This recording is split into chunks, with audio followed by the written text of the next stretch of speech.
Good morning. Welcome into First Take from LA. Thank you so much for being with us. Stephen A. Smith, I'm Molly Karam. Sam Acho, what a treat. Glad Sam to be in the here. flesh on the West Coast. So good to have you. And we have quite a cast joining us. Ryan Clark, Marcus Spears, Kendrick Perkins. I don't think I'm missing anybody, but a lot of Super Bowl debates and NBA as well. But gentlemen, we have a lot of serious business to handle. Yeah. So let's dive right into it. Doug Peterson, who won a Super Bowl with Philadelphia, has been hired as the new head coach of the Jaguars, the team announced Thursday. The hiring comes 49 days after the team fired Urban Meyer and 35 days after Peterson first interviewed with the Jags. Meanwhile, more reactions to the Brian Flores lawsuit. Broncos GM John Elway released a statement denying the allegation in the Flores lawsuit, saying in part, "I took Coach Flores very seriously as a candidate for our head coaching position in 2019 and enjoyed our 3.5-hour interview with him. It's unfortunate and shocking to learn for the first time that this week that Brian felt differently about our interview with him." The Giants also released a statement denying the allegations, which read in part, "The allegation that the Giants' decision had been made prior to Friday evening, January 28th, is false, and to base that allegation on a text exchange with Bill Belichick in which he ultimately states that he thinks Brian Daboll would get the job is irresponsible."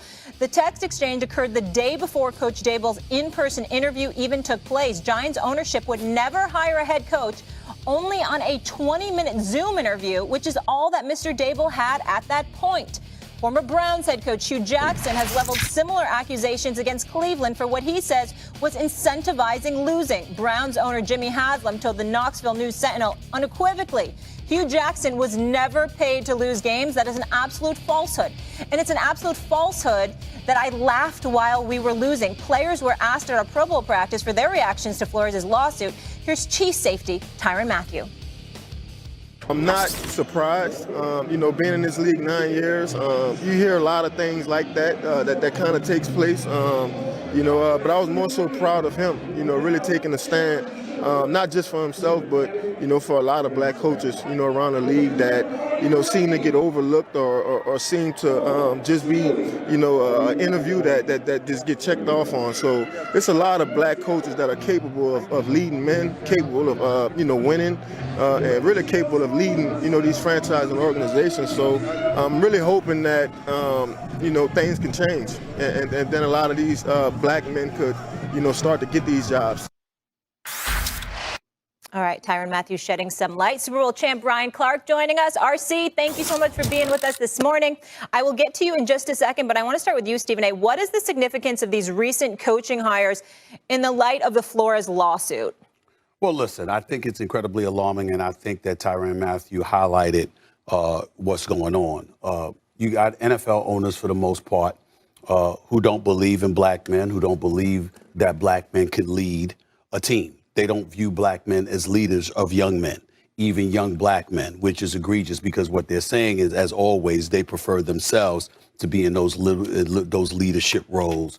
And, there's an aspiration for us to always be laborers as opposed to leaders. That's what most of these NFL owners are saying. When you have 5 openings and counting that have all been filled by white men at a particular moment in time where we're looking at the situation for what it is, understanding that in the year 2022, there's only one black head coach when the Rooney Rule was instituted in 2003, and there were 3 black head coaches at that moment in time. It's simply egregious. There's no way around it. Having said that, I want to say this. If there is an exception today, that exception would be Doug Peterson. Doug Peterson, the former head coach for the Philadelphia Eagles, deserves to be a head coach. He won a Super Bowl championship in Philadelphia. He's had a resume prior to being a head coach in Philadelphia. He got the job, he produced, and more importantly, when he was exiled from Philadelphia, there were a lot of question marks as to why that was the case. Why is he gone, but Howie Roseman's still there? Why has Jeffrey Lurie sided with Howie Roseman instead of Doug Peterson? Why is Carson Wentz, at least at the time immediately, he was more valued than Doug Peterson? Because if you remember, Ryan and Sam, there were debates as to whether or not who should go, Carson Wentz or Doug Peterson, and Howie Roseman was overseeing that. Well, we've seen from Carson Wentz, we've seen enough. We've seen a guy that's talented. We've seen a guy that can play in the National Football League. we've also seen the embodiment of somebody who is an accident waiting to happen. What can go wrong will go wrong. And for once, I ain't talking about the Cowboys. I'm talking about Carson Wentz.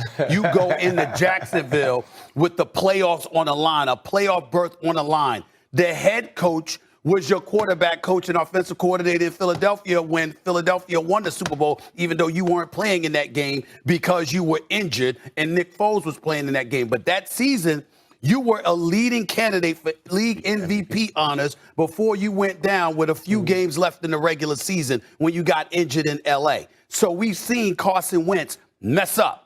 Just like we saw him do it again this year against Jacksonville with a playoff berth on the line. Mess up, even with Frank Reich as your coach. So that, to me, elevates Doug Peterson even more because Doug Peterson was the coach when you were looking like an MVP candidate. Doug Peterson won a Super Bowl without you, with you getting injured with about 3 or 4 games left in the season. Doug Peterson should be a head coach in the National Football League. So as a black man sitting here this morning, completely disgusted at the habits that NFL owners continue to put on display. The exception to this diatribe that I'm giving is Doug Peterson. I'm happy he has a head coaching job because he's the one candidate of all the dudes that have been hired who absolutely unequivocally, without a doubt, no question mark, deserves to be a head coach in the National Football League. Floor is yours. I 100% agree with that. Doug Peterson is a great hire for the Jacksonville Jaguars. Now, honestly, when you look back early on in kind of their coaching search, when you're interviewing a guy like Byron Leftwich, a guy that was the seventh pick of the draft for the Jacksonville Jaguars, that seemed like a slam dunk to me. You've coached with Tom Brady, you've learned under Bruce Arians, and now you could be the person that could help tutor and make Trevor Lawrence what everyone expects that he can be. But when I look at a guy like Doug Peterson, a dude that has won a Super Bowl, somebody who helped Carson Wentz become a 2017 MVP candidate, I think you look at all those things and you say they did the right thing.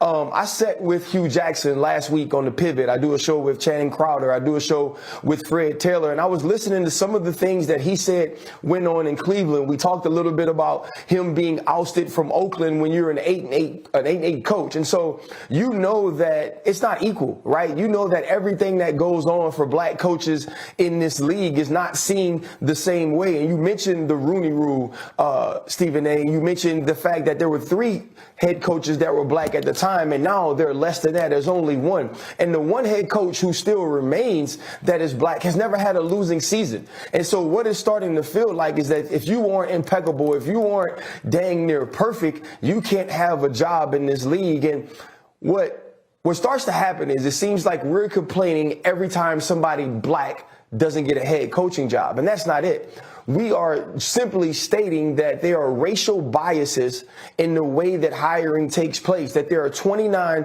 white billionaires that own these teams and they hire through familiarity. Is Doug Peterson a good choice? Yes. But there are also black men that can lead teams, much like Tyrann Mathieu says, and they don't always have to be laborers in the way that you spoke about it as well, Stephen A.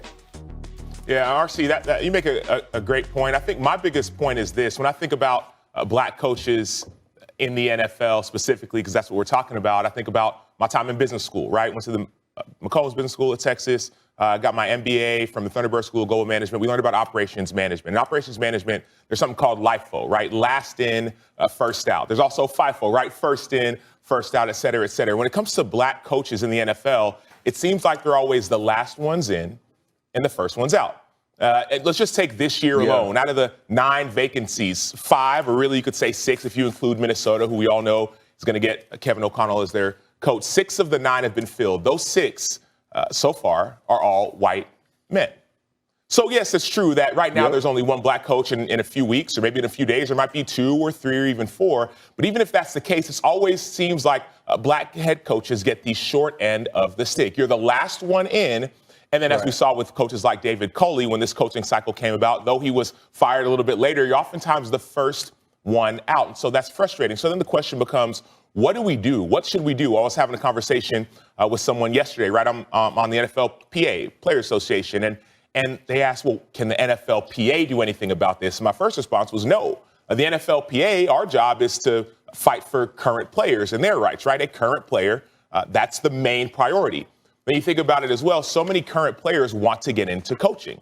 And so that there is an opportunity for the NFLPA and the players in the NFL to step up. But the only way they can step up is by speaking out. That's what we saw Tyrann Mathieu do. We saw Tyrann Mathieu speak out. I'll end here before we get back to another round. Remember when there was a lot of talk about racism and social injustice within the NFL? We saw players, primetime players, big-time players, Super Bowl winning players, quarterbacks, receivers, running backs, et cetera, the faces of the NFL come out and make a video, a statement. And after that video, after that statement, when the primetime players spoke up about an injustice, we saw change. We saw Goodell quickly respond, right? Roger Goodell, the commissioner of the NFL, we saw change. And so I think that the players have a responsibility. We have a responsibility to stand up, to speak up, and to speak out, not just about the injustices that we see in America, but the disparities we see specifically inside the NFL. Let me say this, Sam, and I'm going to say this to you and Ryan, two brothers I got a lot of love and respect for. Let me say this.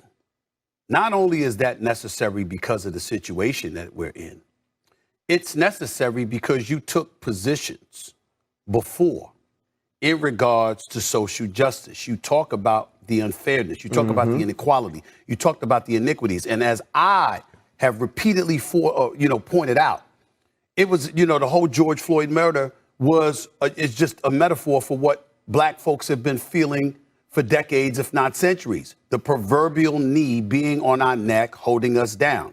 And you know who I'm going to use in this example, Ryan Clark, especially to you?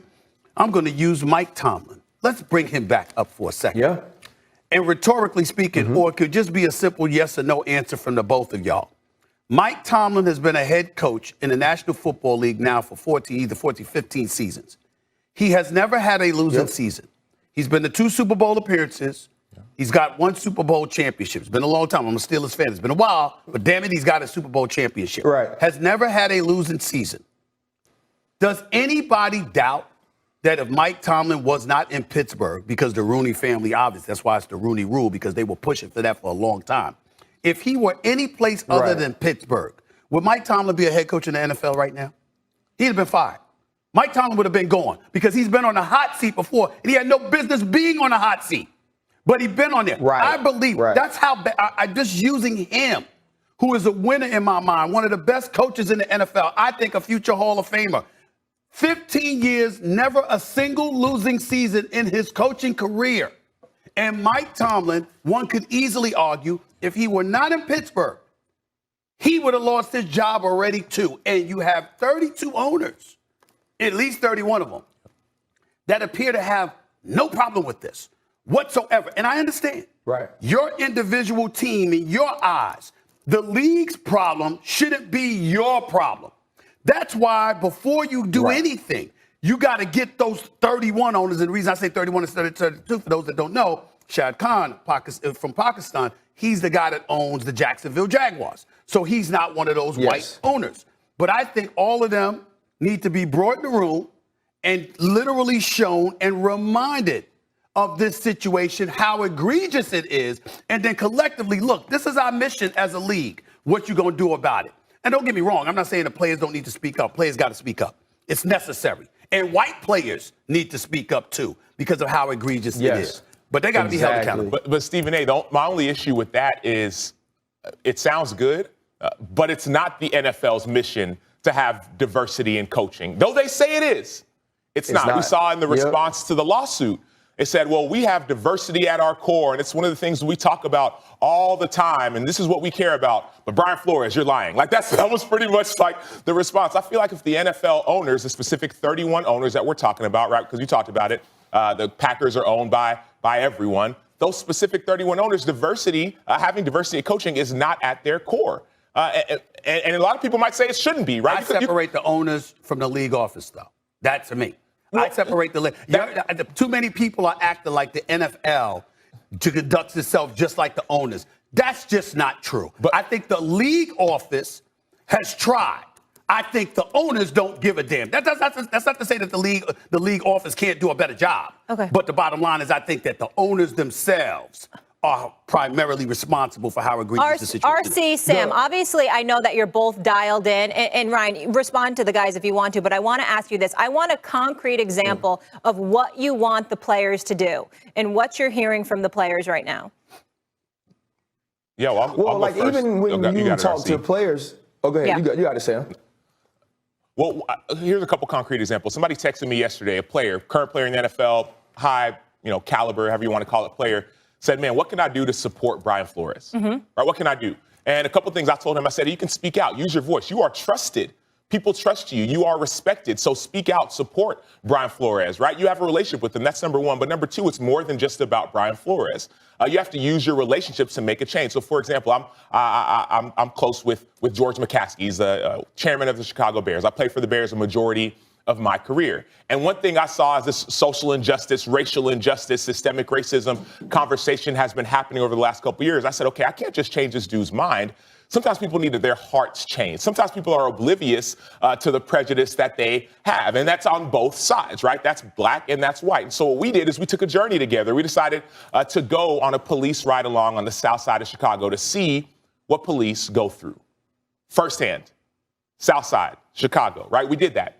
But then we also decided to go to a prison in Louisiana, actually. Went to a prison and in Chicago. Went to two prisons just to see what it's like for someone who is incarcerated. To open up our eyes. We also took a journey to the National Museum of African American History and Culture, changing minds and changing hearts. That was for both of us. So some people, if you have a relationship, use that relationship and go on a journey, right? Oftentimes people are changed based off of experiences. And I changed and I grew from that experience as well. For others, we talked about it. It's those relationships. But Acho, it doesn't seem like the players are the one that needs changing. They're not the ones. Absolutely, but it's not. You can't just tell somebody to go and do something, right? You have to go with them, and then all of a sudden, maybe their eyes will be open. And so, what I'm saying in that example, Molly, is that maybe you could say I didn't need to grow or I didn't need to change. That could be an argument. But the other side is with this owner coming with me. Maybe his mind and his heart and his eyes were opened as well. That's just one example, right? I can't just say, hey, go do this, right? Why would he go by himself? No, I'm going with you together. That's the point that I'm making. Number one. Number two. You got a second point? Yeah, real quickly, just quickly. My second point is this, like with those same relationships, speak up. Like you have a voice. So tell the owner, like, hey, man, I know this coach. I know this GM. Tell whoever's hiring, make sure you use your voice. Don't just sit back and be quiet. Those are the things that I would say to do. Yeah, and when you say speak out, I also, and when I'm asking for a concrete example, it's like speak out to the media. That also seems like a little bit vague as well for a rallying cry. RC? Well, I think we've been through this before, though. This is not the first conversations we've started to have about black coaching hires. This is not the first time the NFL has had to put rules in place in order to see black or minority coaches elevated. I mean, you get draft picks if you develop a minority coach and someone hires them to be their head coach. But we've seen over and over again that incentivizing these owners to hire minority coaches doesn't help. Right? They hire based on familiarity. They hire based on relationships. They hire based on what they are comfortable with, the type of messaging that sounds the same to them. And I've said this the last couple of days. I know a coach in the league that was up for coordinating jobs. And there was another coach that got a head coaching job that said, look, I already know who I'm hiring as my coordinator, but you can come do this Rooney Rule interview. And if you do the interview, it now gets your name circulating in the coordinator's realm, and it allows me to fulfill my responsibilities as the rule goes. Like, these people know what they want. Right? These people understand that these are the type of guys they're focusing on. When they get the jobs, they know who they're going to give it to. And so it's not about changing their hearts. It's not about changing their minds. It's about the fact that the NFL is run by the owners. And so when Stephen A says that I feel the league office feels one way and the owners do a different thing, it doesn't matter what the league office wants. It doesn't matter if the league office truly has diversity at the center of everything that they do, because Roger Goodell works for the owners. When we were in negotiations in 2011 for the CBA, they told us what they thought about us. They looked at us and they said that you are workers. right? You are things that we can use and trade and move in the way that we want to. And when you are done, we can be through with you. The league is always going to stand on those 29 white billionaires that make the decisions. And until you do something that makes them feel like there is an issue, if the owners never come to a place where they feel that there's an issue in hiring, then it will not change. Stephen A could be mad. Sam could be mad. Molly can bring attention to it. Ryan Clark can talk about it. Tyrann Mathieu can say whatever the hell he wants. Until they believe that a change needs to be made, there will be no difference. Yeah. I have nothing to add. I mean, I'm ready. Listen. I've been talking about this all week. I want the audience to know we're going to get into some sports. We're going to get into the Super Bowl. We're going to get into some NBA stuff. We know where I stand. Yeah. We know where Ryan stands. We know where black folks stand on this issue. We know why. We know why. It's really that simple. And so at some point in time, the National Football League got to do something about it. I'm not talking about just the league office. I'm talking about them owners themselves. They got to look themselves in the face. They got to have a conscience. And when you don't have a conscience, guess what? The players got to look at you and know that you don't have a damn conscience. And at some point in time, they got to do something about it, too, because we just whistling into the wind if the players going to sit idly by and never stand up and do a damn thing about it. So I applaud Tyrann Mathieu for saying what he said. But damn it, how come everybody ain't standing up in the National Football League, black and white, and saying what he said? And that's why your point was so paramount, that when the players made that video, the stars got together. That's when change happened. And it's the stars, and mind you, they weren't just black; they were also white. Yes, you make a great and point. It's a combination. Absolutely. All right, we'll go on the field now, gentlemen. We'll have more on that subject later. Bengals quarterback Joe Burrow has led his team to wins over Derek Carr's Raiders, Derrick Henry's Titans, and Patrick Mahomes' Chiefs. Now it's Matthew Stafford and Aaron Donald standing in his way to an improbable Super Bowl victory. Here's the confident Cincinnati quarterback on the matchup. We're coming into this week, game prep. It just feels like another week. Obviously, it's the Super Bowl, and we're going to have to try to eliminate as many distractions as we can. But it just feels normal. I think we're a confident group. We're confident as a team. I know that. But at the same time, we got to go out there and prove it. Every time you step onto the football field, doesn't matter what happened the week before, the play before, you got to go out there and prove it.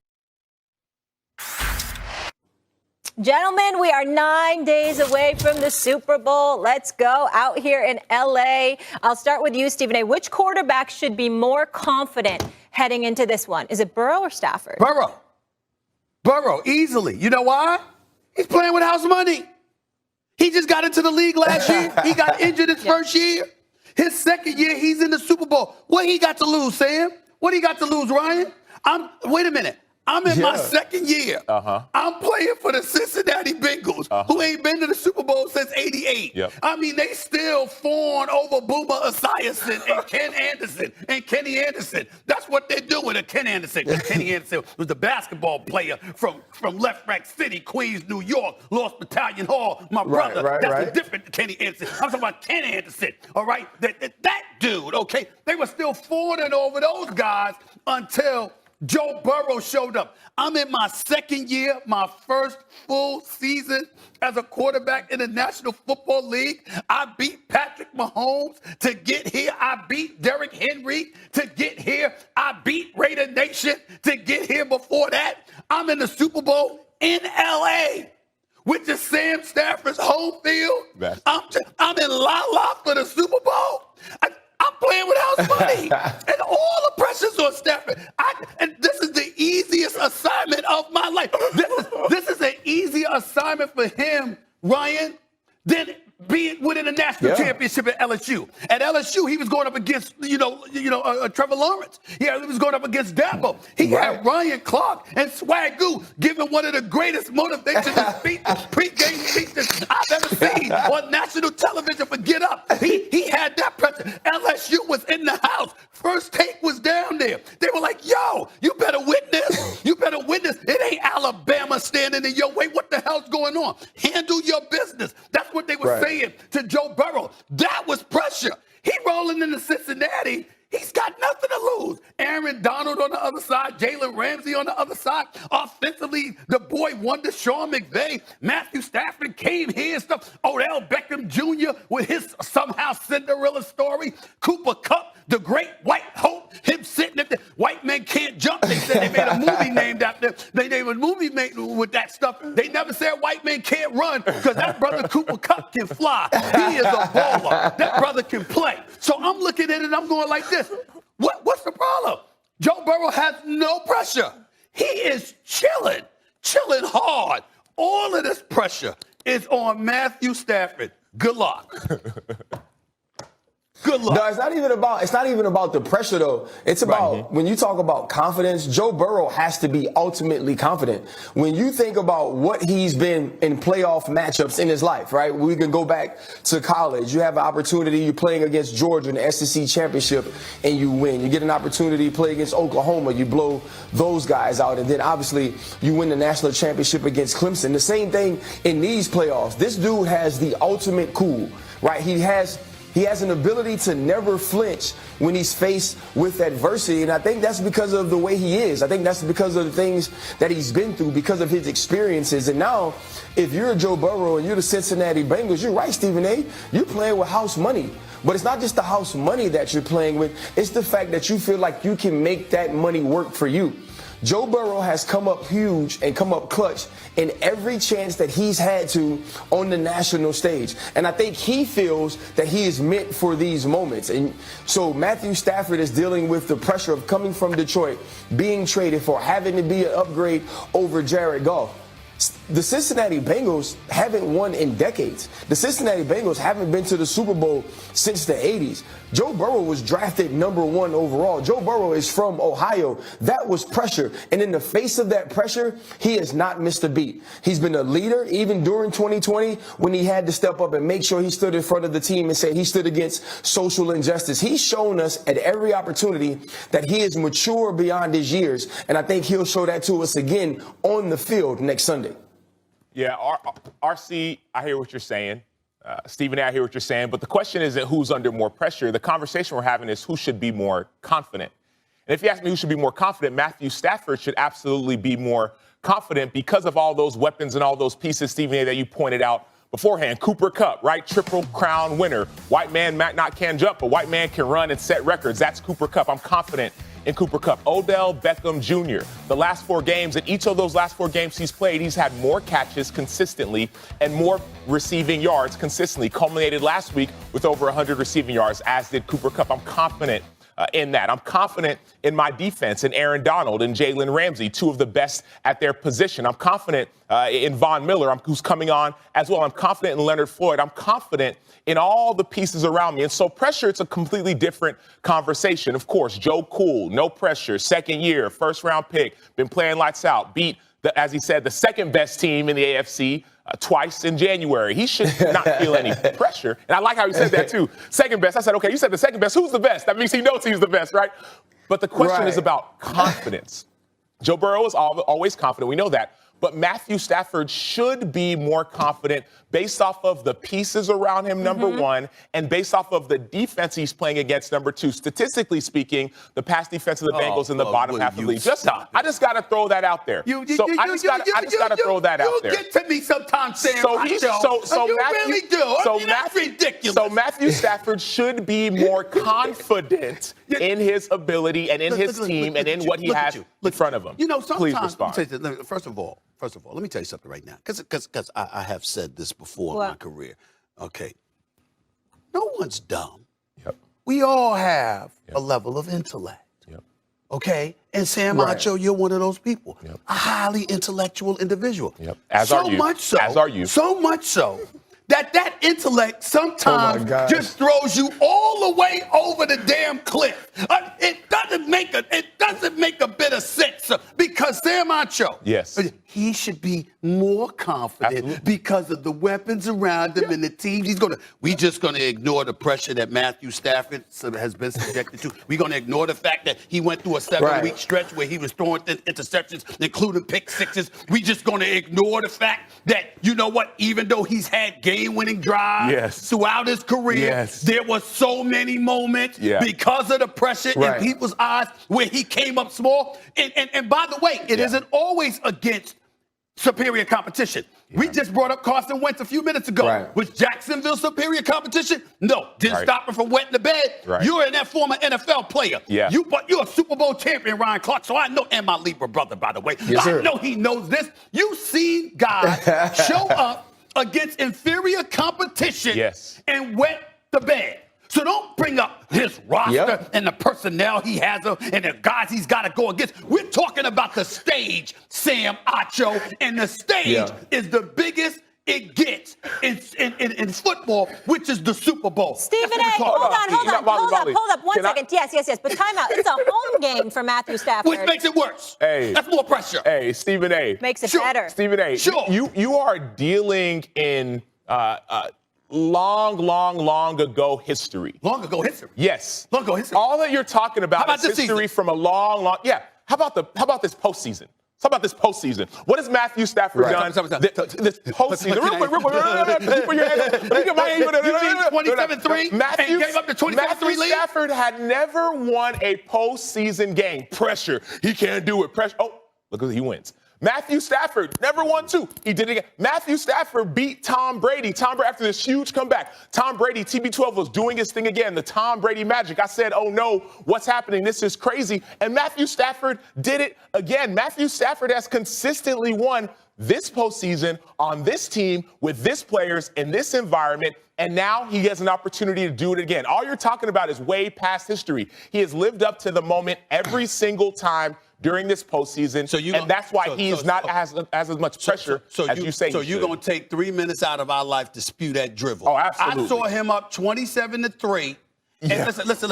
Here's what I would say to you. Yes, I please. remember the game-winning play, the big time bomb, the Cooper Cup. I got that. Just remember it? Let me explain. Okay. Real quick, because I want Ryan to get in here. Yep. Last time I checked, Ryan, when you score, the other team gets the ball. I understand Matthew Stafford didn't play defense, but if you got a 24-point lead in an NFC divisional playoff game with Tom Brady on the other side of the field, you're running opposing offense. That means that on at least 3 occasions, Matthew Stafford had an opportunity to stop the bleeding and couldn't against the Tampa Bay Buccaneers, which is why Tom Brady ended up tying it at 27-27 before Matthew Stafford ultimately delivered the goods. I'm only saying that to say, don't act like the entire postseason performance from start to finish was nothing but a bed of roses. Don't do that, Sam, because that's not true. Go ahead, Ryan. Now, the big thing is this. Matthew Stafford has played great, but Matthew Stafford has this large sample size of not always delivering in moments or not winning playoff games that people are going to say it's in Detroit. The reason Joe Burrow should be confident is because every opportunity he's had to show up, win big football games, and perform, he has. He is 7-0 in his career, when you count the college and the league, in playoff games. Joe Burrow has not let one team down, not for one play, not for one game. And that's why he can be ultimately confident and say things like the Kansas City Chiefs were the second best team in the AFC because he knows that the Cincinnati Bengals are number 1. Yeah. You know what I'm going to start calling Joe Burrow? Tiger King. Because you're right, RC. He did it with the LSU Tigers. Now the Bengal Tigers. Only my second favorite animal Stephen to A's a lion. Not laughing at the joke. Yeah, why? What's up, 2 Chainz? You think I was just going to let that go because we started off serious? Are you calling him 2 Chainz, Molly? Yeah, I'm calling him 2 Chainz the rest of the way. Let me tell you this. Happens to be one of my favorite people. He's good people. Yes, for sure. I like the jacket, but watch out because I might snatch one of those chains. I mean, the jacket is off the chain too, by the way. Okay. Again, when I compliment you, you don't need to re-compliment yourself. It's necessary sometimes. But I will say to you, and not only that, for people that don't know, it's Casual Friday. Ryan Clark inspired me because I saw him wearing the hoodie on Get Up, this morning. But last but not least, it's a real negative reason why I got on this outfit. Why? Because I'm in LA, but I'm returning to New York. And it's in the 60s, approaching the 70s, and New York is freezing. So, I'm warm now. You see what I'm saying? I'm warm now. I'm going home. That's why. No one likes my Tiger King nickname. No, I don't mind the Tiger King. But they got to win first. I said it myself, Molly. I love it. Why you love Thank it? you. For what? Thank For you. what? You know what? They RC didn't has win the yet. pulse. Because he's so the Tiger King. That's why. No, and I'm just saying, don't they need to be a king first? Don't they need to win the chip next Sunday? I mean, can they do that first before we crown him as a king? Yeah. All right. That's all the brother's saying. Ryan knows I'm right. That's why he's quiet. We'll leave it there. Much more to come on First Take, Stephen A. Wait for that. And Malika, I see those shoes. The Lakers lost a close one last night to the Clippers when an Anthony Davis shot at the buzzer rimmed out. They were without LeBron James, who's dealing with a left knee injury, but all the talk from Frank Vogel around the game surrounded AD's performance. Listen up. If he plays that way when we're whole, obviously we won a championship with him with that level of determination. So, he's just trying to impose his will on these games to try to pull out as many wins as we can right now while we're shorthanded. And, it's going to bode well for us when we're whole. All right, back here with Big Perk, looking clean, and 2 Chainz still by my side. How we doing, Perk? Good to see you, sir. Hi, what's up, Molly? Stephen A. Hey, look, y'all didn't tell me it was Culture Friday on First Take. Stephen A. got the bling on. I see you up there. Molly looking good. Look, hey, y'all didn't tell me. Y'all didn't give me the reminder. I would have, threw on my chains and, That's right. you know what I'm saying, Looking like represented Mr. T. in great Looking fashion. like Mr. T. I know. I know. Whatever. No, Don't you start. looking very presidential. All right. Gentlemen, Right. I'm starting to, get concerned about travel plans, Eastern Conference finals, what's happening here. So I need you to prognosticate and break things down for me. With that being said, Stephen A., are we beginning to see enough from Anthony Davis to believe the Lakers have a real chance again? Well, let me say before I answer that question, let me address your first point. Okay. I plan on being in South Beach for the Eastern Conference Finals. Now, I don't know who it's going to be against just yet, but one of them going to be Miami, okay? I'm planning on being Jimmy Butler, Bam Adebayo, Tyler Hero, and All-Star. I'm holding y'all accountable. Spoelstra, Pat Riley, my boy Tim Donovan, all right? Rob Wilson and the crew. I expect to be in South Beach. Andy, you two, I ain't forget about your big boy. I mean, my boys in South Beach, in Miami. I'm expecting to be in Miami for the Eastern Conference. I don't know against who. Yeah. But I'm expecting to be there. Listen, Let me get that out the way right now. When we had that Super Bowl at the Clevelander, Lord. that was incredible. We had the crowd in the pool. That might have been my favorite remote show of all time. All right, we'll stay focused. Now though. let me stay focused. I got to tell you, I watched that game from start to finish last night. I was supposed to be there. Got stuck in gridlock traffic on the 10. Don't get me started with that. Take out my tiny violin. But let me say this to y'all. Anthony Davis, I know that he missed the game-winning shot. Anthony Davis is looking special, y'all. He's reminding us who the hell he is. 31, 27, 30, and 30 in the last 4 games he's played. Okay? He's had a double-double in 3 of those 4 games. Last night, 30 and 17. The game before that, 30 and 15. This brother is reminding everybody who the hell he is, okay? And if that Anthony Davis shows up and LeBron shows up back healthy, I'm assuming the brother's out because he's trying to get healthy. That knee is a bit more bothersome than we originally thought. LeBron comes back with Anthony Davis playing like this. I'm just going to tell you the Lakers got a chance, at least, to get a little deep into the Western Conference playoff picture. I'm going to say that. Now, they got to modify some things. I like Malik Monk for some reason. I mean, I just like the brother's moxie. He's a streaky shooter. He's like an upgraded version from J.R. Smith to some degree. It reminds me of J.R. Smith a lot with what he was able to do for LeBron from time to time, KP. I like him a lot. Melo went down. We got to hope he's healthy. But Melo is quietly having a pretty decent season himself. I'm just looking at these Lakers right now. I know there's some question marks. Everybody's asking about Russell Westbrook. Everybody's asking about Frank Vogel. Everybody's asking about their depth, and I get all of that. But if Anthony Davis continues to look the way he's looking right now, I got to tell you, everybody better look out because he's playing like a monster over the last 4 or 5 games.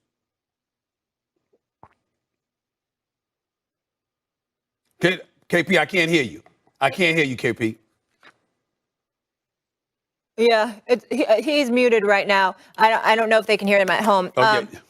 Anyway. Yeah. I mean, listen, I watched the Clippers, and let's say this about the Clippers, too. Before we get KP, we'll get the technical difficulties addressed and get him back.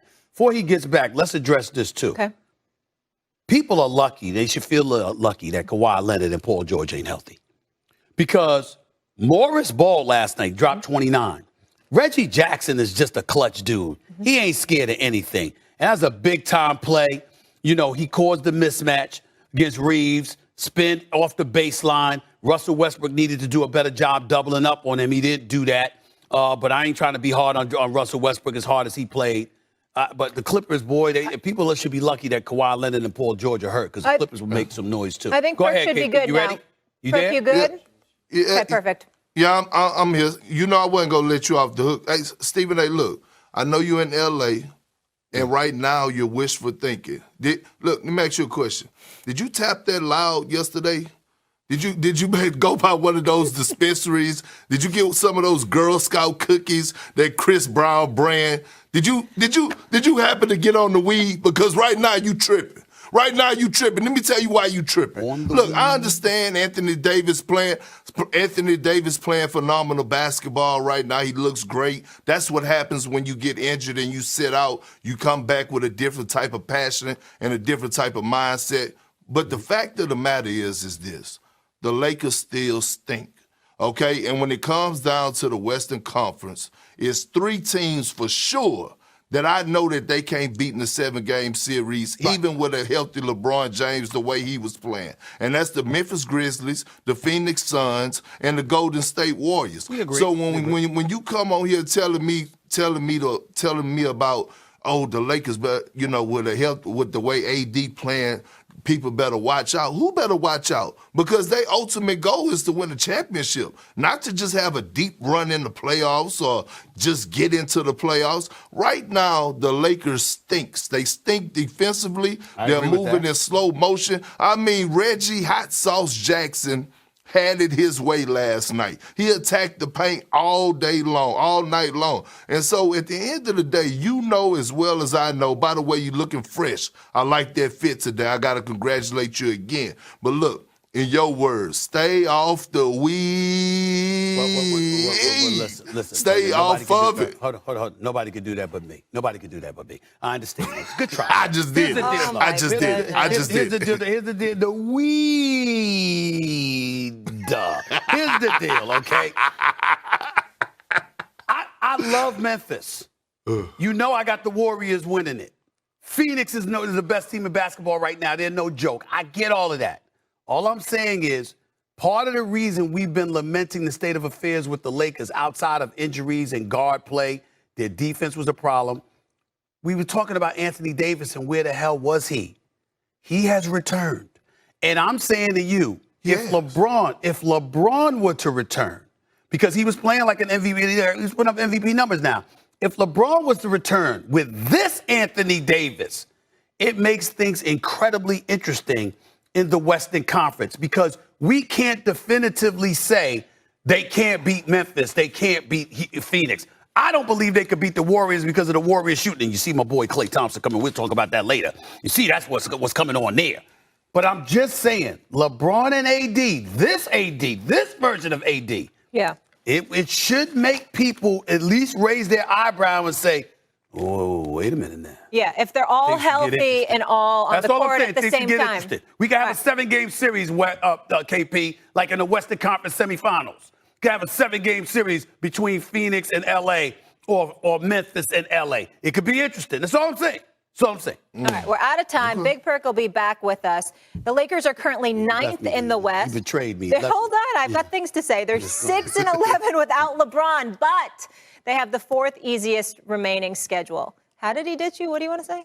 He betrayed me. I'm not shocked at all that you betrayed me. I was on NBA Today yesterday, and Malika Andrews and Chanel Goulet jumped me. They tag teamed me and jumped me and beat me up. That's good. Beat me up verbally and stuff like that. You need to be Even humble. brought Bobby Marks in there. In there to jump on me. I mean, this total betrayal. It's a complete setup. Coming up next, more debate coming this way in the second hour of First Take. Big Perk returns and tells us, listen to this, Stephen A., why it doesn't matter that Klay is coming on because there's one big team standing in the Dubs' way in the West. Plus, Matthew Stafford has had a pretty successful season thus far, right? But does it all mean nothing if he doesn't win the Super Bowl? You're not going to want to miss that. But first, late last night, the Jaguars hired Doug Peterson to be their next head coach. The former Eagles head coach won Super Bowl 52 with Philly. The hiring comes 49 days after the team fired Urban Meyer and 35 days after Peterson first interviewed with the Jags. This is the 5th official coaching hire in the NFL, and so far 0 of them are minorities. Adam Schefter reported the Vikings intend to hire Rams offensive coordinator Kevin O'Connell after the Super Bowl, which would be the 6th non-minority hire. That leaves 3 teams still looking for head coaches. That would be the Texans, Saints, and Dolphins.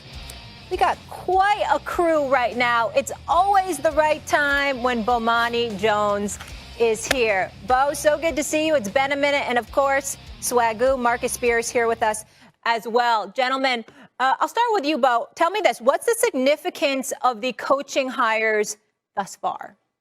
Well, you always have to be careful because when you go for each individual hire, you can always come up with a reason. Like, it's hard to argue with we are one of the worst teams in the league and we got an actual real live Super Bowl winning coach who's actually willing to take our job, right? So you're not going to be able to say that the Jaguars wouldn't have a point in hiring Doug Peterson. But the problem, of course, on this is always in the aggregate. And you're just not going to be able to convince me over and over and over and over again that there's not a black or brown man who is capable of doing any of these jobs. And as this goes, I think the thing that people have to remember, we talk bad about the Rooney Rule, but when it was first implemented, it did work. We saw the numbers of hires change, and we saw it happen immediately because they were scared to death that Johnny Cochran was going to take them to court.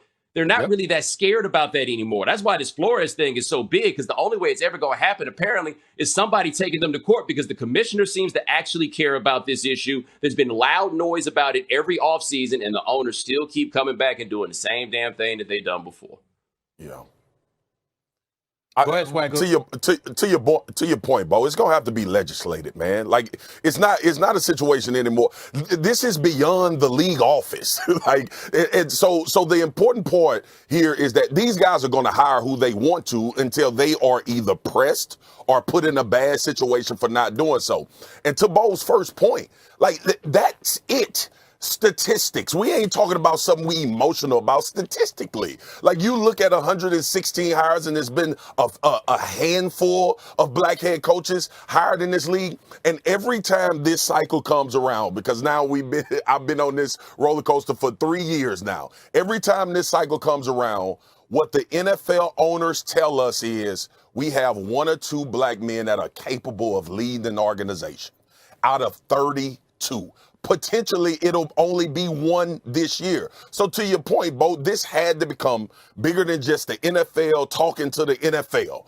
And ultimately, that's what it really boils down to, is like, who's going to check the checker, right? Once it gets to the owners, the buck stops there with whatever transpires in the NFL. So I love the point that Bo just made, and it's going to have to be legislated. It's going to have to go beyond the parameters of just football and the NFL league. It's going to have to put these owners out in front.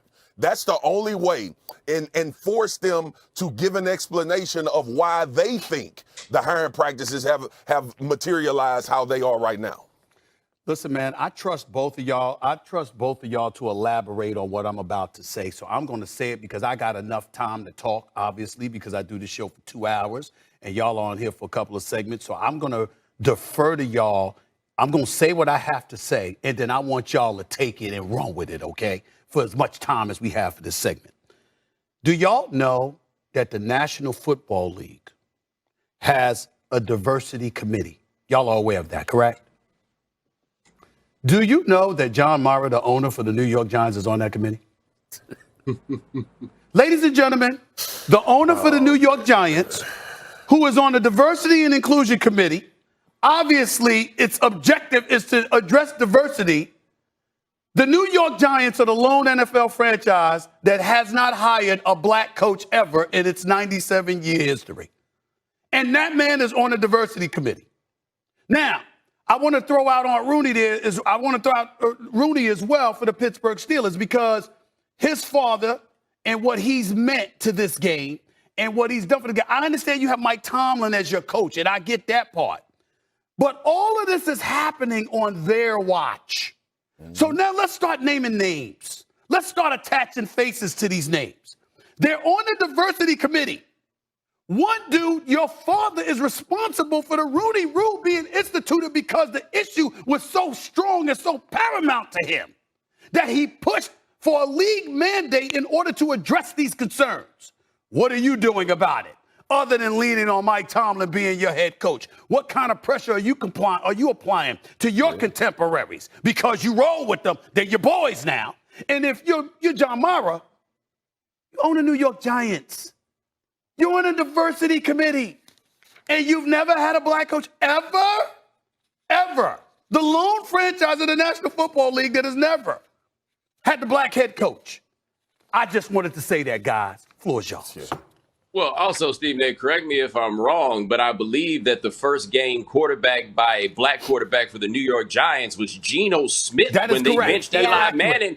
And it went so bad they gave Eli Manning his job for 2 more years. Now, the thing that for the owners and what this comes down to is, what is the incentive for them to care, right? Like, what is the reason for them to do something? And the answer should be obvious, because maybe you could hire a good coach. The Giants, if we've learned anything else from them, they haven't been really good at hiring coaches post Parcells. I guess you could say Coughlin, of course, with the 2 Super Bowls. But outside of that, they've had to fire a coach after 2 years, I think 3 times in a row. The teams are the ones that would be helped by doing this. They are the ones that would improve because they are the ones that would be looking at more talent, right? Giving yourself a better chance at making your team good. They would rather be sorry than be right. And it's because fundamentally people just have to come to terms with the fact a lot of people just think black people aren't that smart and don't think that we're in a position or capable of leading. So what they do like to do is hire the sons of former coaches. What's wild about it is if you go look at it, those dudes aren't even necessarily good at doing the job, but they don't stop. They just keep trying at that one. They don't give black people and brown people even a chance at this because you have to shake against the priors that people have. So who's going to be on the diversity committee? It's going to be invariably one of these people that has a team that probably isn't doing a good enough job. They would have to go hire a new owner to be the one to do this, but it's hard to believe that they're going to go get an owner that can make this better. That's right. Swagoo, last word. What are we talking? I love the fact that I got my big OG Bo on here and Stephen A, my big bro. Y'all know damn well all this about PR. Stephen A, when you said Mara was on the diversity committee, we know that this is about public relations and how it looks. All of these slogans that we've seen in the NFL since George Floyd. PR. How else can you spell it out? Are you actually, because here's my issue with it, right? Because they have black GMs. You know what? Black GMs ain't on TV every Sunday. That's not the look of their NFL. They want the look of their NFL to correlate with how they look. And that's really what it boils down to. Because if you mad at us for talking about it, what other conclusion can you draw? What other conclusion can you draw in a game where 75% of the men that's playing are black or brown, in a game where black and brown men have taken this game to another level, also by pressing them to move forward in social and racial justice throughout the history of the league? And we sit here in 22 and 3 black men are on ESPN having a conversation about why there are no black coaches in the NFL. All of these things that lead up to this conversation that we having, stop trying to save face, owners. Come out and talk about why there are no black coaches. Because we tired of talking about it. We tired of talking about it. We tired of talking about it. Absolutely. Yeah, there needs to be more transparency. Bo, it's always good to see you, always dropping gems, educating us. Come back again soon. I just want to wrap this by saying, obviously, I'm a Giants fan, so I'm aware of their history, but there's also 6 other NFL teams that have never hired a black coach. And, the Giants were the last team to start a black quarterback as well. Bo, we'll talk to you soon. Marcus will be back here with us. Guys, when we come back here on First, wins for them, and then this 23 points from Klay Thompson, including 7 threes in a period of 9 minutes where he scored 17. Then to the Suns, who lost yesterday to the Hawks, ending their 11-game winning streak. Don't worry, though. They still have a 2-game lead on the Warriors for first in the West in 2 All-Stars in Chris Paul and Devin Booker. Big Perk back here with us. Perk, tell me this, sir. Are you more confident in the Warriors or the Suns out West? Whew, Molly, this a hard one. You know what? You can't go wrong with either one. I think this is going to be the Western Conference Finals matchup. But I'm going to have to give the edge to the Phoenix Suns. They represented the West last year. those young guys know what it takes to go through the highs and lows. And look, we understand Devin Booker could go out there and give you a 50-piece wing dinner, Cajun rub. We understand right now, still today, when it comes to the fourth quarter, Chris Paul is the best closer in the game. We understand that DeAndre Ayton is doing his thing. JaVale McGee is still one of the most athletic bigs in the game today, rim protecting the basket. You got a Rough Rider in Jay Crowder. But look, this guy, Mikal Bridges, is something special. We knew him from his defense, but with how he's improved offensively and the way that he's taking major steps on that end, I think it makes Phoenix even more dangerous. And defensively, he could guard anybody in the league. I mean, the brother arms so long, he can stand up and put his shoes on in time. That's how long his arms are. But I have to give the slight edge to the Phoenix Suns. No disrespect to the Warriors.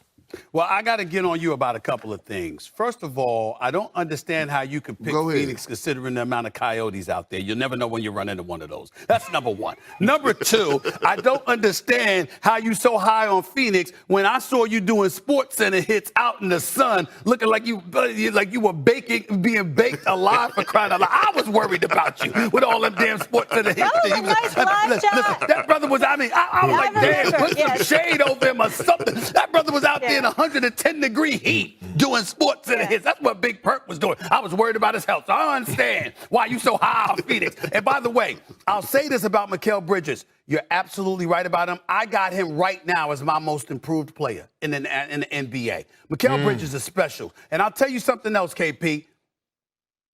The Sixers like to talk about the process. You know they did have him and traded away those rights. They could have had Mikal Bridges. Let's not forget that about the Sixers, but we'll get into that another day. I'm still rolling with the Warriors. You see Klay Thompson last night? Did you see him? Did you see him, KP? Did you see 7 for 9 from three-point range? Did you see him? Did you see him? He's coming. He's coming, y'all. Klay Thompson might be back, but he ain't all the way back. He's coming. Whatever you're seeing now is getting better and better and better. We're shooting 35% from the field. Now it's up to 42. We're shooting about 34% from three. Now it's up to nearly 38%. Just climbing. Was averaging 11, then 13, then 15. Now it's up to 16.8. Klay's coming. Steph is already there. Kevin Porter knows that. Kevin Porter Jr. knows that better than most. He woke up the babyface assassin the other night. Draymond Green's coming back. Andrew Wiggins is an all-star. He's there averaging 18 a game. Jordan Poole's no scrub. Toscano Anderson and Peyton Jr. and those boys. And oh, by the way, eventually James Wiseman's going to come back to help out Looney. I'm just looking at them. I'm looking at the elite manner in which they defend. I'm also looking at their movement without the basketball because you see, a lot of these times you marvel at, don't you know to defend these guys? Don't you know to get in their face? And then all of a sudden, you see the picks, you see the screens, you see the movement of the basketball, the selflessness. And I'm saying this team is special. I'm not taking anything away from Phoenix. I agree with you, KP. It'll come down to Phoenix and the Warriors. I'm just saying right now, to me, I'm giving the edge to the Warriors. I think the Warriors are right where they want to be. And you know what? I'm not even mad at you. I think that series will go 7 games. But look, here's the thing. Phoenix is one of those teams, the only few teams that are disciplined. So they practice their habits in the regular season so that it carries on to the postseason. So that's why when you see all that movement with the Golden State Warriors, see the Phoenix Suns, they prepare themselves for that type of stuff. They tied on the string defensively. But let me tell you this, Stephen A. You screaming about Wiseman, but the Golden State Warriors got a decision to make.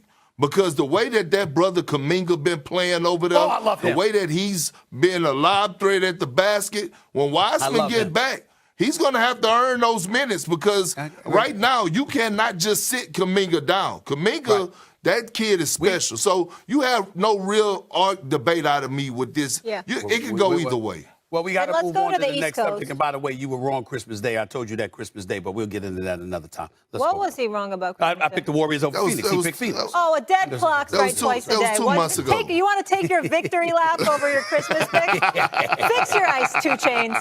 Kirk, I'm talking to you. Right. All right, let's go to the East, where the situation between Ben Simmons and the Sixers is still at a stalemate, and we are less than a week away from the trade deadline. Our own Ramona Shelbourne reporting that neither team thought the situation would last this long or would cost this much, but many still believe this relationship is unsalvageable. Stephen A., are the Sixers making a mistake not trading Ben Simmons? I think they made a mistake not trading him this summer. They should have done that. If anybody wants to argue with me about trading him now, okay, I'll stand down, because obviously you got to make sure you get the right deal at this particular moment in time. They should have moved him, though. He shouldn't still be a member of this team. And the fact that nothing has happened with Joel Embiid having an MVP season. This brother might win MVP. He has been nothing short of spectacular. You are wasting away his season. Because let me tell you something. Here's where it really becomes egregious. The one thing we know, KP, about Joel Embiid is that you cannot rely on him staying healthy. It's always a concern. Every time he's out there, you're wondering when he's going to get hurt. Durability is an issue. It's the only issue with him, but it's a huge, huge issue. So while you have him playing at this level, you need to prioritize maximizing everything that he brings to the table. Now, one day you hear Daryl Morey's being held back by ownership.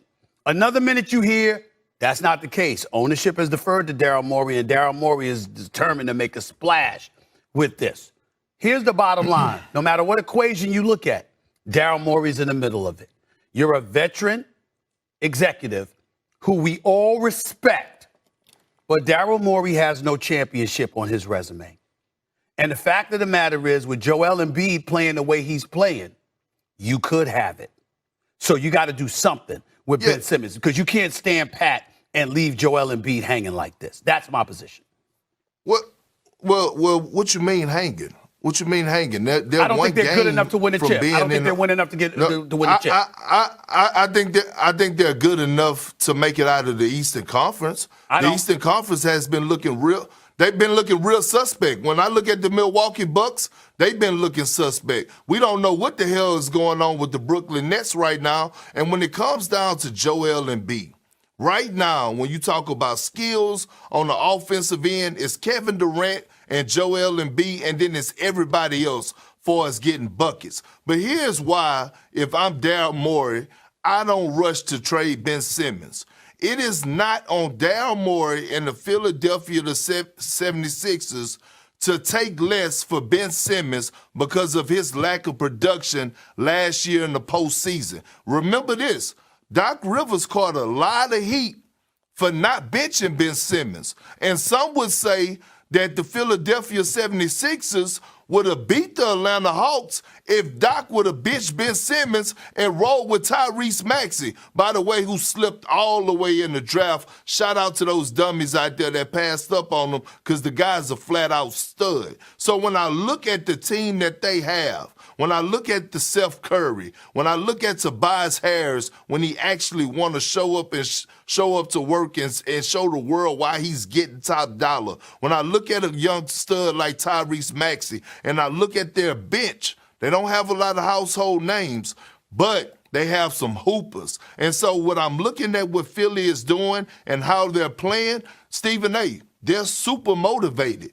And when you have a team that's motivated and coming together the way that they are right now, that's a dangerous team to face. So with the East being wide open, and right now Joel Embiid arguably being the best player in the Eastern Conference today, I would stand pat if I was Philly. I would tell Ben Simmons, stay at your hotel room or your mansion or wherever you at and keep a cool booty, because we're not going to trade you and get back less. Listen, let me tell you something. I think you misconstrue what I say when I bring a situation like this up often.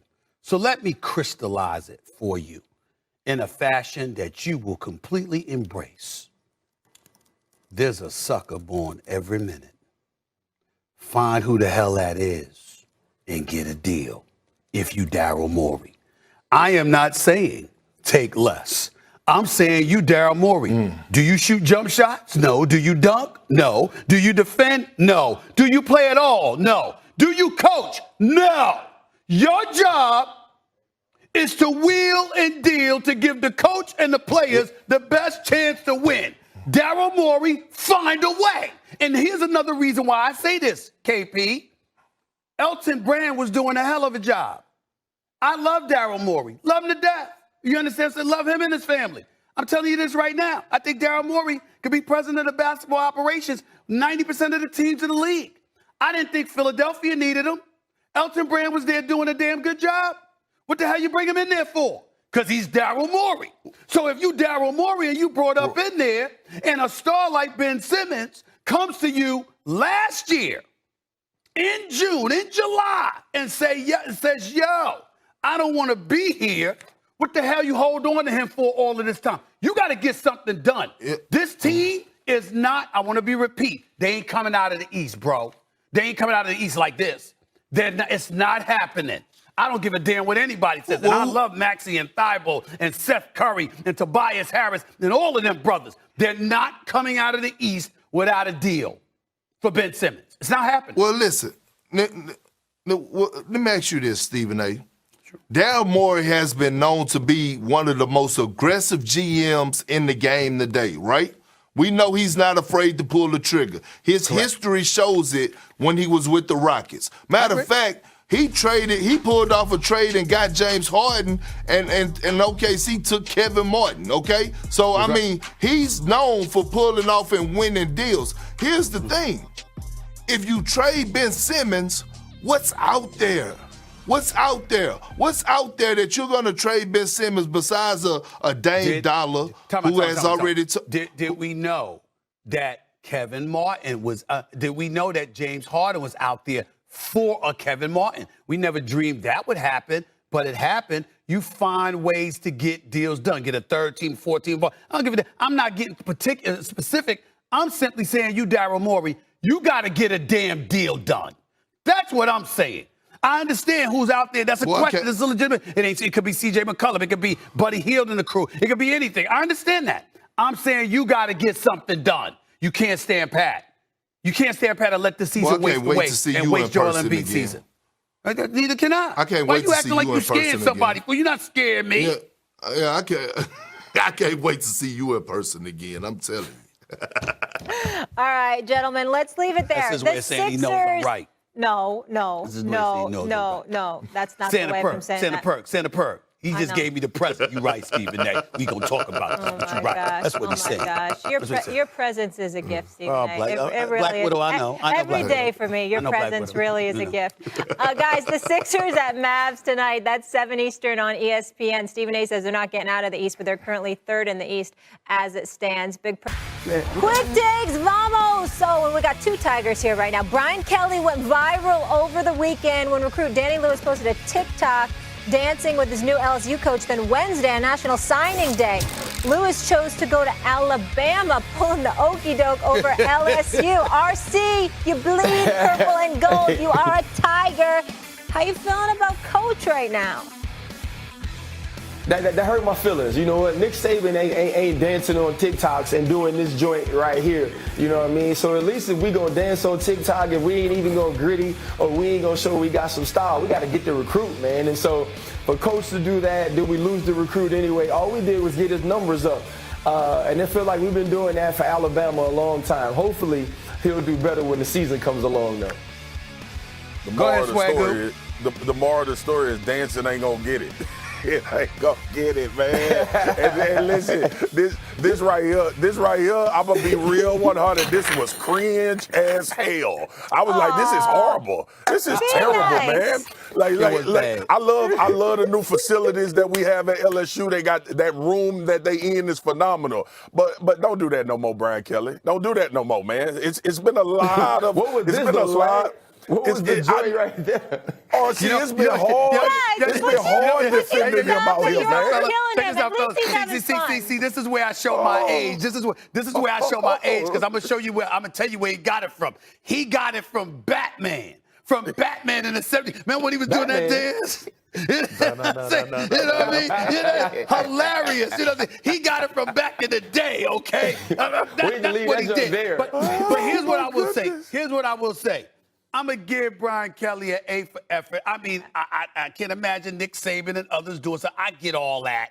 But in the same breath, here's the deal.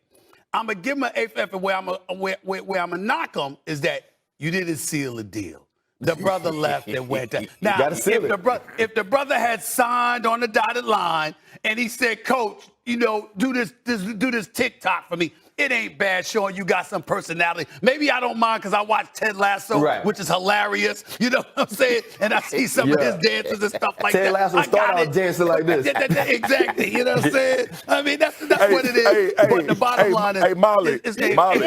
Yeah. Molly, this is, and Stephen A and RC gonna relate to this. This is where you spend like an hour and a half club dancing with the girl, and she walk out with another dog. I know. And she leaves. It's pretty bad. You know what? Yeah, exactly. He didn't go home with who brought him.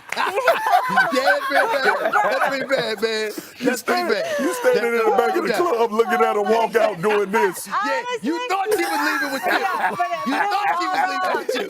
Like, no. And then all of a sudden you're like, where's my ride? I thought, okay. But I'm not going to kill him, guys, even though there was a lack of rhythm. I like it. He's having fun. All right. Gotta get the recruiter. Okay, another year, gentlemen. We'll keep it rolling. Another one and done exit for the Dallas Cowboys, and a happy Stephen A. Smith. The Cowboys look much improved this past season compared to 2021, especially on the defensive side. A lot of that credited to their new defensive coordinator, Dan Quinn. Jerry's team lucky to keep him when he decided to return after interviewing for some head coaching positions on other teams. And there may have been an incentive. Here's Jerry on Quinn. All of us wanted Dan to stay. That was a key to our continuity here. Every one of those three coaches have said they'd love to be the head coach of the Cowboys. Everyone. And so my point is that, in my mind, that has a lot of logic as to why they might not take a job now rather than wait and see how the cards go in future. He's certainly qualified. He's very qualified. Yes, I would consider. If I didn't have a coach, I would have been interviewing him for coach. Mike knows that someday somebody will be coach of the Cowboys other than him. Okay, I'm going to start with the former Cowboy here. Marcus, where is he? He's disgusted. Go ahead, Swaggo. Marcus, you're in Vegas. You're supposed to be having a good time. He was, okay? until you brought up this subject. Go ahead. All right, tell me this. Cowboys taking the right position on coaching here. What does Marcus Spears want? Tell me. No, they not, Molly. And I said this. Listen, I have said that if you were going to lose Dan Quinn, promote him to head coach.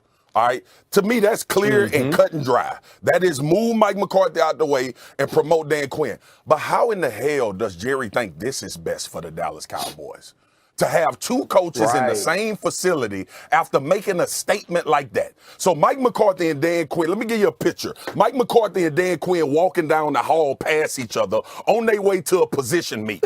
And you got to work with this dude for the rest of the season, and you side-eyeing saying, Jerry want me more than you. That's what Dan Quinn gonna look at Mike McCarthy like. And Mike McCarthy gonna look at Dan Quinn like, no, he don't, because I'm the head coach. And then Dan Quinn gonna say, but you remember what he said about your job, and we would have tried to interview you if you wasn't here. The problem with this is the problem that Stephen A has sinked his claws into, and which makes him right every single year when we talking about the Dallas Cowboys. The dysfunction because the owner does not stop talking. He won't stop talking, and how in the hell do you expect Mike McCarthy to do a good job as the head coach when in the building you have a guy that you would prefer over him? RC, Right. you know I get emotional. And we in Vegas, and I got to I know, save dog. myself for that yak on the rocks. So I'm not going to lose it all right now. I'm going to let you and Stephen A take this. But this is the worst possible thing you can do as the owner of a football team is have your coach looking over his shoulder with a guy in the same facility. That's right. Go ahead, RC. I was there when, one second. Listen, I was okay. there, RC, I was there when Wade Phillips had to look over his shoulder to Jason Garrett. We see how that worked out. I just wanted to put that point in there. There we go. Yeah, you know, like when you look at this situation, Jerry Jones got a girlfriend and a wife on the side right now in his coaching staff. Like that's what's going on with Jerry Jones right now. Go ahead. Yeah, Jerry Jones, like, you know what, Mike McCarthy, you still in the building, but I'm gonna move the other person in as well. Like, he said it. It was weird to me when he said once Dan Quinn came back that he's gonna be on our coaching staff for years to come. Because my thought was, well, how can he be there for years to come? This is a guy that's a former head coach, a dude that's been great as the defensive coordinator, already interviewing for head coaching jobs. And I was like, he sounds really confident that Dan Quinn is going to be around. And now it makes sense. There was some conversation that had to go on that said, you know what, Dan, we're going to do one of those college things where you're a coach in waiting, which is also weird, right? When we're thinking about the Brian Flores situation now. So you already know that Dan Quinn's the next coach? Like that's already something you guys have discussed? It's already a violation of the Rooney Rule. It's already a violation. You see what I'm saying?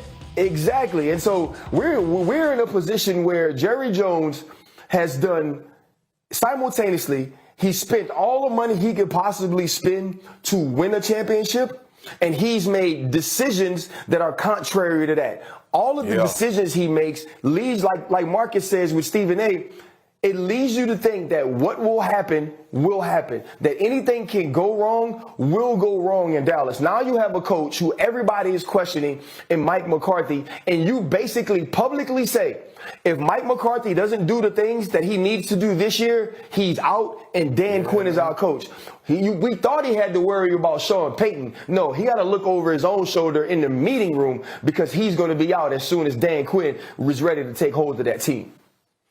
Swagoo, I'm going to do you a favor, my brother. I'm not going to even clown the Cowboys this morning. I'm going to be serious because I saw some tweet that Jordan Lewis threw out there about me the other day, came at me, all of this other stuff, because he's in his feelings because obviously, I'm an a-hole or whatever because of how I talk about the Cowboys. Let me be very, very clear. Number one, I have no issue with the Cowboys. It's with their fans. I like to troll Cowboy fans. Yep. They like to troll me. It's all in fun, my brother. I'm just having fun. I'm the guy that went down to Dallas. First Take went down to Dallas, and I went into enemy territory. And Cowboy fans who were trolling me at every turn was also taking pictures with me and going back and forth because that's what fans do. It's all in fun. Don't be too serious about it. But if you want to get serious about it, my brother, let's do that. See what I'm talking about? See what I'm talking about? This kind of stuff right here that Jerry's doing, ain't that what he did with Jason Garrett? Ain't that what people alluded to as getting in the way, as serving as an impediment to the success of the Dallas Cowboys year after year after year? It clearly isn't talent. It isn't their ability to accumulate talent. I mean, when you look at Dak Prescott, you look at Ezekiel Elliott, we're looking at a Tony Pollard, we're looking at a Amari Cooper, we're looking at a Michael Gallup, we're looking at a C.D. Lamb. You see guys like Schultz and Wilson coming out, doing their thing on the defensive side of the ball. You drafted Micah Parsons. We know what a stud this brother is. He ain't Lawrence Taylor, but they actually mentioned Lawrence Taylor when they talked about him to speak to his level of greatness, okay? We know what DeMarcus Lawrence brings to the table. He got attitude with me when I was upset about Jerry being conspicuously quiet and absent when the whole social justice issue is coming around. There's a time to play and there's a time to be serious. When I'm trolling Cowboy fans, I'm playing. When I'm talking about issues, I'm dead serious. This is an issue. And when we look at the Dallas Cowboys, I have profound respect. How can you not respect Jerry Jones? Jerry Jones is a marketing genius.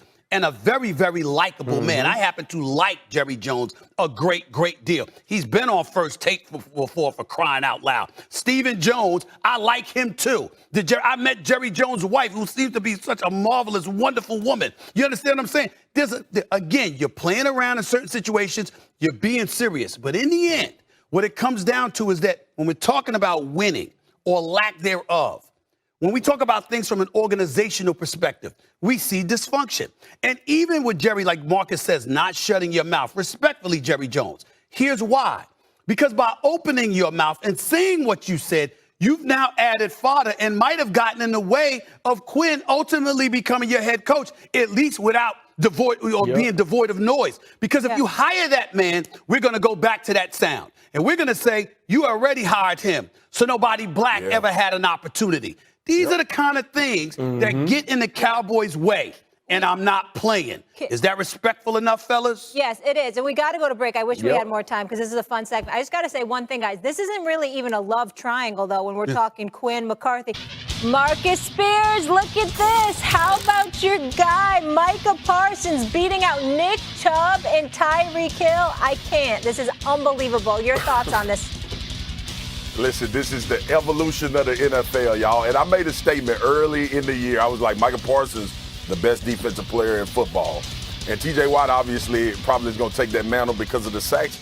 But this is different. This is a different level of athlete, Stephen A.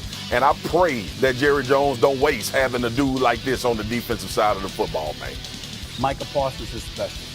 Regardless of how much I like to troll Cowboys fans and the Cowboys too to some degree, we all know how supportive I am of Micah Parsons. He's the real deal. Well, we all know this race was bogus. Tyreek Hill came in last place, y'all. Cheater. Tyreek Hill. If our producers have it, they probably don't because it's late notice. We remember that play in the divisional playoff game against the Buffalo Bills, the best fourth quarter we've ever seen, when he ran past 5 Buffalo Bills. Is that the same Tyreek Hill you saw in that race? Tyreek Hill in last place. Can we see the real Tyreek Hill, please? Do we have that? We don't have it. We don't have it. Just go to the archives. Buffalo Bills, Kansas City Chiefs, Arrowhead Stadium, fourth quarter. That brother. All right, more serious news. Come on now. Swagoo, you're out there in Vegas. So what's for dinner tonight? Because there's a lot of good restaurants. You going steak? What's the game plan? I'm going sushi tonight, Molly. I don't have anything to do tomorrow. May I make a recommendation? May I make a recommendation? I haven't had sushi in a minute. Go to Catch. Go to Catch inside the Aria. S.A. I actually saw your boy Tillman Fertitta walking out of Catch the other night. That's right. That's right. Him and his son Patrick. They told me to tell you hello, by the way. And Molly, L.A. looking good on you, Molly. I know you be laying back with the mask on and cucumbers over your eyes. I see it. I see the glow. Yeah, you're right. She probably do that. You brought up the cucumbers, but I can't front. Couple cucumbers. I put the cucumber on my eyes too. Get to like, subscribe, and share all of our channels. Check us out. Hey, tell us what you think about it. Are we hitting it on the nail on the head or are we not? Please leave a comment. Let us know. Tell us how the flow is. But don't forget, this is your boy MC D-Rex, and I'm out. Peace.